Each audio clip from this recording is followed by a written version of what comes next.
Film की शुरुआत में बिल अपने छोटे भाई को कागज की नाव देता है।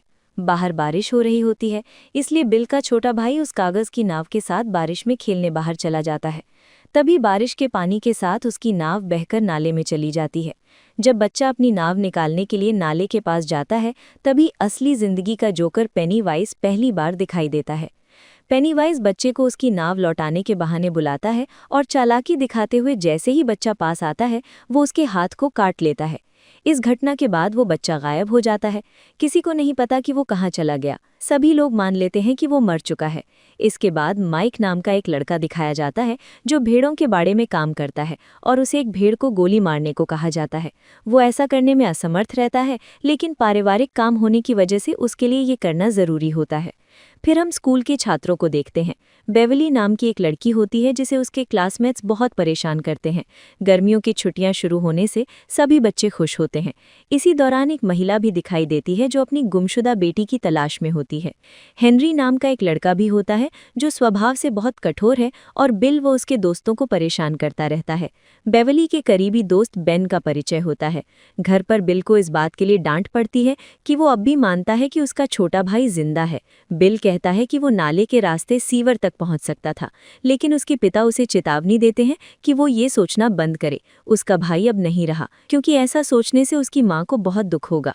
मांस पहुंचाते समय माइक एक दरवाजे के पास से गुजरता है जहां उसे पीछे से कुछ रहस्यमयी महसूस होता है। उस जगह से चीखों की आवाजें आती हैं और दरवाजे के पीछे कई हाथ दिखाई देते हैं। अचानक दरवाजा अपने आप खुल जाता है और माइक का सामना पेनीवाइज से हो जाता है।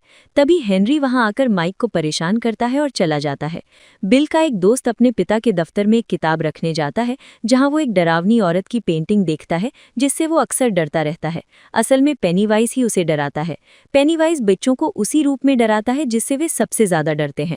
बिल अपने दोस्तों के साथ सीवर लाइन की ओर अपने छोटे भाई की तलाश में निकलता है। उधर बेन लाइब्रेरी में बैठकर डेरी शहर का इतिहास पढ़ रहा होता है और कविताएं लिख रहा होता है।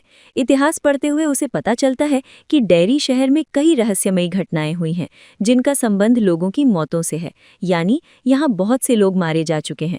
बेन को एहसास होता है कि ये सब घटनाएं पेनीवाइज से जुड़ी हैं।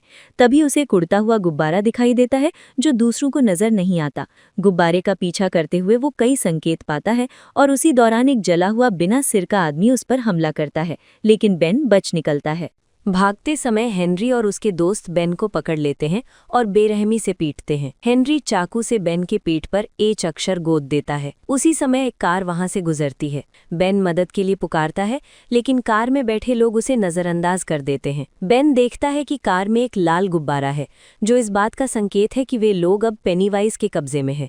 किसी तरह बेन अपनी जान बचाकर वहां से भाग निकलता है। दूसरी ओर बेन और उसके दोस्त सीवर में उसके छोटे भाई को ढूंढते हुए एक और बच्चे का जूता पाते हैं। तभी घायल बेन वहां पहुंच जाता है। बिल का एक दोस्त सीवर के अंदर जाकर खोज करता है, जहां उसे कई आत्माएं दिखाई देती हैं और अंत में पेनीवाइज उसे मार देता है। बिल और उसके दोस्त पट्टियां और फर्स्ट एड का सामान खरीदने मेडिकल स्टोर जाते हैं, लेकिन उनके पास पैसे कम होते हैं। वहीं बेवरली भी होती है जो उनकी मदद करती है। दोस्त बेवरली को अपने साथ टैंक यानी तालाब चलने के लिए बुलाते हैं। घर पहुंचने पर बेवरली का पिता हमेशा की तरह उसके साथ अजीब व्यवहार करता है, जिससे वो बहुत परेशान रहती है।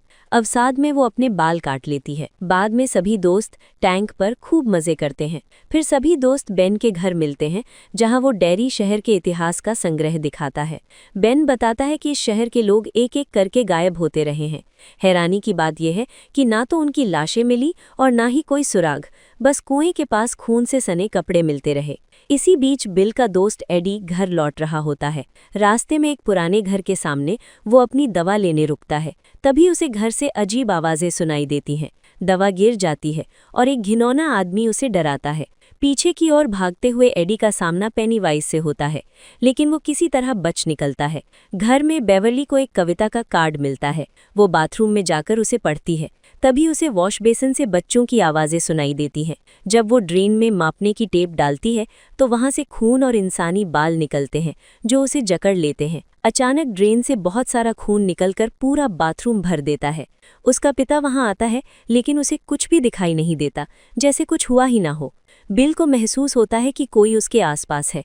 वो पैरों के निशान देखता है और अपने छोटे भाई को देखता है जो उसे बेसमेंट की ओर ले जाता है। पहले वो भावनात्मक रूप से बिल को फुसलाता है, फिर राक्षस बन जाता है। पेनीवाइज हमला करता है, लेकिन बिल किसी तरह बच निकलता है। बेवर्ली अपने दोस्तों को घर बुलाकर बाथरूम दिखाती है। सबको खून दिखाई देता है, लेकिन वे हैरान होते हैं कि उसके पिता को कुछ क्यों नहीं दिखा। सब मिलकर बाथरूम साफ करते हैं और समझ जाते हैं कि कुछ बहुत गलत हो रहा है। उन्हें हेनरी की कार और माइक की साइकिल दूर दिखाई देती है, तो वे माइक को बचाने दौड़ते हैं।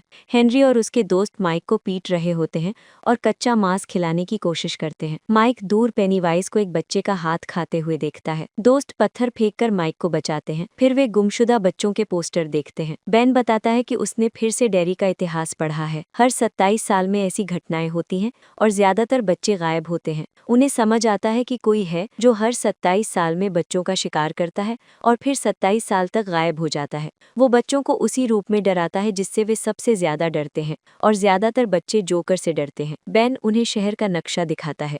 नक्शे से पता चलता है कि सारी घटनाएं ड्रेनेज सिस्टम से जुड़ी हैं, जो एक पुराने घर के कुएं पर जाकर मिलती हैं। सब समझ जाते हैं कि पेनीवाइज वहीं रहता है। प्रोजेक्टर अपने आप चलने लगता है और बिल के छोटे भाई की तस्वीर दिखाता है। पेनीवाइज तस्वीर से बाहर आकर बच्चों को डराता है। बिल तय करता है कि वो पुराने घर में जाकर उसका सामना करेगा। सभी बच्चे उसके साथ जाते हैं। घर के अंदर पेनीवाइज उन्हें अलग अलग डरावने भ्रम दिखाता है। एडी घायल हो जाता है, लेकिन बिल और उसके दोस्त उसे बचा लेते हैं।